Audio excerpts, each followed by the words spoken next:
விடுங்க. இப்ப நான் பிஜேபியோட கூட்டணி வச்சு மங்களூர்ல சட்டமன்ற உறுப்பினர் ஆகுது நானா எங்க அண்ணா?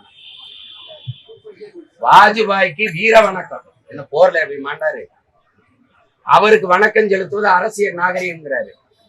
நான் ஒரு மேடையில் ஏறி பாட்டன் பாரதிய பேசுறது அரசியல் நாகரிகம் அநாகரிகமா இல்ல?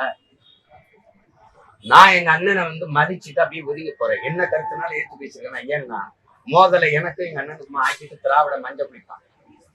சண்டை நாங்க அண்ணன் தம்பிகளுக்குள்ள போட வரல. எனக்கு எதிரி என்ன விடுதலை சிறுத்தைகளா? விடுதலை சிறுத்தை எடுத்து எங்க அண்ணனோட எதிர்க்கிறதுக்கு நான் கட்சி ஆரம்பிச்சிருக்கேன். தம்பி, எங்க அண்ணன் வைகோ, எங்க ஐயா மருத்துவர் ராமதாஸ், பாட்டாளி மக்கள் கட்சி, இதெல்லாமே எதிரி. அதுக்காக நாங்க கட்சி ஆரம்பிச்சோம்.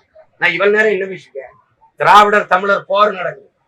இதுல நான் எங்க அண்ணன் பேசாததுல ஏதாவது புதுசா பேசிட்டேன்னு சொல்லுங்க. தாய் மண்ணுல அறிஞர் இந்த ரவிக்குமார் எழுதின கட்டுரை 3 ஆண்டுகள் தொடர்ந்து வந்தது. அந்த கட்டுரையை வெளியிட சொல்லுங்க. நான் வெளியிடத்த அனுமதியாக தர சொல்லுங்க.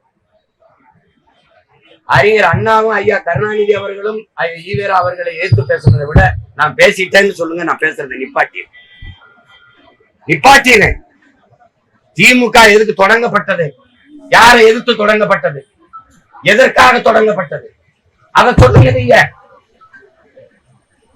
திராவிடர் கழகத்திலிருந்து திமுக ஏன் பிறந்தது? அதுக்கு யார் பதில் சொல்வார்? யார் பதில் சொல்வார்? இன்னும் கிழவனை கைது செய்யாம ஏன் விட்டு வச்சிருக்கீங்க? சட்டசபையில பேசுறது ஐயா கருணாநிதியா இல்லையா? அப்புறம் நீங்க அதை விடவா நான் ஏத்துட்டேன். நான் கேள்வி கேட்கிறேன். நீ ஏன் என் தன் மொழியை தனி என்ன? இந்த மொழிய ஒளி நீ ஏன் சொல்ற? என் இலக்கியங்களை எல்லாம் நீ சிலப்பதிகாரம், உனக்கு நெஞ்சை எல்லும் சிலப்பதிகாரம்னு பாரதி பாடுறான். இதை நீ வேசி கதைங்கிற. இப்ப வெறி வருமா வராது? பேச்சுக்காக நம்ம போகணும் அவசரம்.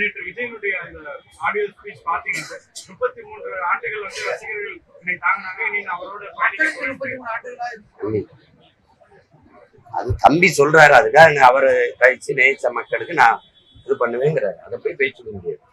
அவ்வளவு அவர் பேசுறதுல அவ்வளவு நேரம் அண்ணனுக்கு இல்ல. அவர் பேசுறதுல கேட்கிறேன்.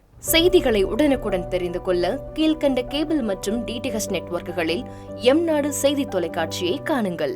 பாதகம் செய்பவரை கண்டால் நாம் பயம் கொள்ளலாகாது பாப்பா. மோதி மிதித்து விடு பாப்பா, அவர் முகத்தில் உமிழ்ந்து விடு பாப்பா.